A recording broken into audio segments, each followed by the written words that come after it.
What is up, guys? How are you guys doing today? This is part 3 of 4 of the leveling guide. This is going to be the one that I talk about the least because Val'Sharah is really kind of straightforward, to the point. You're not really doing many bonus objectives. I can just kind of give you guys some like tips and hints and kind of stuff, I guess.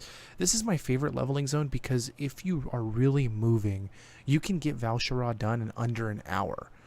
And that's with the bonus objectives that I'm going to be talking about in this game, plus in this guide, plus the main questing zones. So the first thing you want to do, obviously, after you do the first RPing stuff, is you want to talk to her, get all 3 of her quests. And where I go is I go to the Druid of the Claw, I believe it is first. I go to the cat one first. I go to the one to the east. So when you get here, there is a bonus objective for you. I did not record it, but you have to destroy these totems, as I'm doing right here, and you have to free these druids. This one and also you get credit for killing the mobs. You want to do this. It doesn't take very long. It's definitely 100% worth it. Again, like, bonus objectives are worth about 3 quests. So they're if you can get them quickly like this one is, they're absolutely worth it. Now for this next part, this is the fur blog part. Now there is a way for Bolg or whatever. There's an easy way to do this. So they're going to be aggressive to you at first because of the nightmare totem that's in here. So the first thing you want to do when you get here is you want to complete the quest to the fur blog that's or fur bolg or whatever. I'm gonna call them furs. That is tied up over here. You can see him in the background right there. You're gonna run over to him and you're gonna get his quest. His quest is destroy the nightmare totem. Now this makes it easier for you. It's a lot easier doing a stealth class because you don't have to fight these guys that are all aggressive to you and with worry about pulling extra ones or whatnot. Or you can just be more ginger than I am. I'm just kind of running through them, not really caring. But you're going to pick up this quest, and this quest is going to prompt you to go destroy that totem. So what you want to go do then is you just want to run and destroy the totem before you even kill these things. Now you can kill them. They honestly don't hit very hard. I just like doing this because I don't have to worry about pulling extra and dying. I could just go in here, kill this guy, destroy the totem. Then what that does is everything becomes non-aggressive to you. So you could just fight one at a time. If you're on a class that has trouble on AoE, you don't have to worry about pulling extras unless you're doing AoE. And it just makes this area as a whole a lot easier to level. Now for some of you guys, this is going to, like I said, this guide is going to come off as like, well, obviously, right? But for some people, they don't know these little things about the guide. They do this quest first, and they don't even realize that you can turn off the aggression on these guys. It's kind of funny though, because you're like, man, now they're not aggressive towards me, and now I'm just straight up murdering them.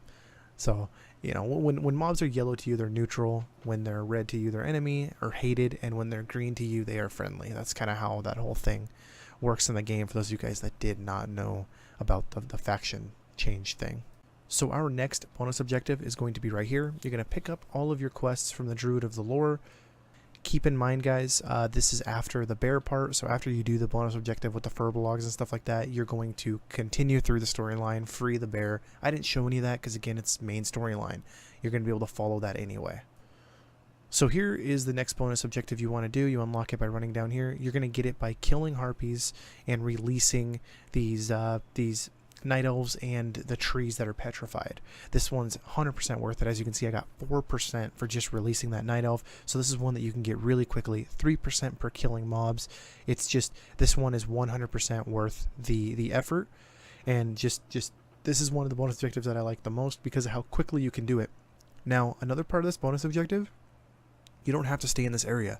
You can go south into like the Harpy Den area, and there's another part of the bonus objective that you can do that includes burning harpy nests and destroying harpy eggs, I believe, and those give even more, like 5 to 6% or something crazy like that. So this one is one of my favorite bonus objectives here.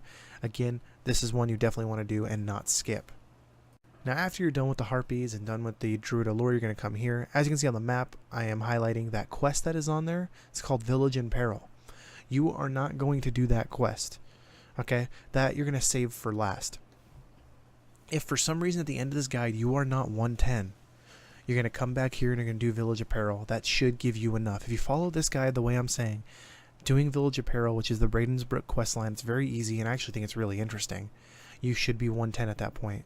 So this is the next bonus objective we're going to do. The easy way to do this is pick up the bows off the ground, target a bat, and then hit them with the new ability that you're going to have.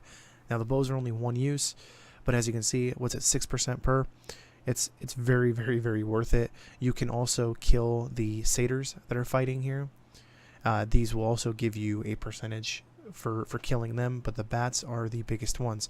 There's one more thing as well. There are rooted like guardians or whatever they're called, like druids of the moon or whatever. You can release those. As you can see, there's one on the screen right there. I think I go and get it eventually. You can release those, and those also will give you a nice chunk out of this bonus objective. This is another bonus objective that is 100% worth doing. Val'Sharah is full of them that are just very easy to get, and you know, like I said, they're worth about 3 quests, and this one takes less time than most quests take. So you know, it's 100% worth it to do this one. So I'm just showing this because it's part of the gap. This is just part of the main storyline. So as you continue through this, you're going to unlock some more world quests. Again, this is just a given. This is part of your storyline questing, so you're definitely going to do that. You're going to do these storylines all the way through. At the end of each zone, guys, you should get a quest that tells you to go into a dungeon, and then that also rewards you an 800 item level item. So you definitely want to do that because that's going to guarantee that you're, 1, at least friendly in those zones, and 2, you're going to get a pretty overpowered piece of gear, especially for leveling. So after you go through that forest, you're going to get a cinematic. Now, the reason why I'm not showing cinematics or anything like that is because I don't want to spoil the story for people that haven't done it. Believe it or not, there are people that still haven't gotten Legion or haven't gotten this far. So I don't want to spoil this for them. But here is our next story, or our next bonus objective. This is after you are escorting Tyrande. So this one's a little different. There's a lot of debate about this one in Val'Sharah. A lot of people say it's not worth it. I think it's very much worth it, especially if you have an AoE class, because as you can see, after I kill this thing, I'm going to be at like 15%. So, 16% even. And then you also just get these. So the little light bulb things, and they're all over. They're across on the other side of the river, going down the river, so heading west down the river. And as you can see, there's just a bunch of them. So this one to me is another one, 100% worth it. Go for it. Do it. It's just, like I said, free experience. There's all kinds of experience you can get here in Val'Sharah.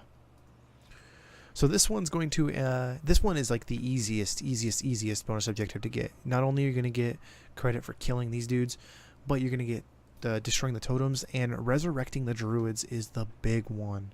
That one is the one that's going to give you huge amounts of percentage. You can see that I can finish this whole thing in this little area that we're in right now. This one is the one that I always have been going to. The other ones I kind of discovered, and kind of how the system works, guys, with me is I figure out how long it takes me to do these and how out of the way it's going to take me, my percentages of dying and stuff like that, and I see if it's even worth the effort to go for them. Most of the times it is. In Warlords of Draenor, it was absolutely worth it, especially pre-nerf. I don't know if you guys remember when they actually nerfed the Warlords of Draenor experience from these because they were insane. But as you can see, we're going to continue through. This is the end of the story right here. You're going to get this quest, complete it, turn it in. She's going to give you 2 quests. You're going to accept, and they're going to get this one as well. You want to queue up for Darkheart Thicket when you're right in front of her, because you have to turn in the quest to her, whereas the other one you get to turn it into Dalaran. If you have the quest, you usually jump to the front of the queue, so it doesn't take very long, guys. You just gotta kind of wait for a minute, maybe 2. That's it for me. I hope you enjoyed the video, and I will catch you guys at part 4.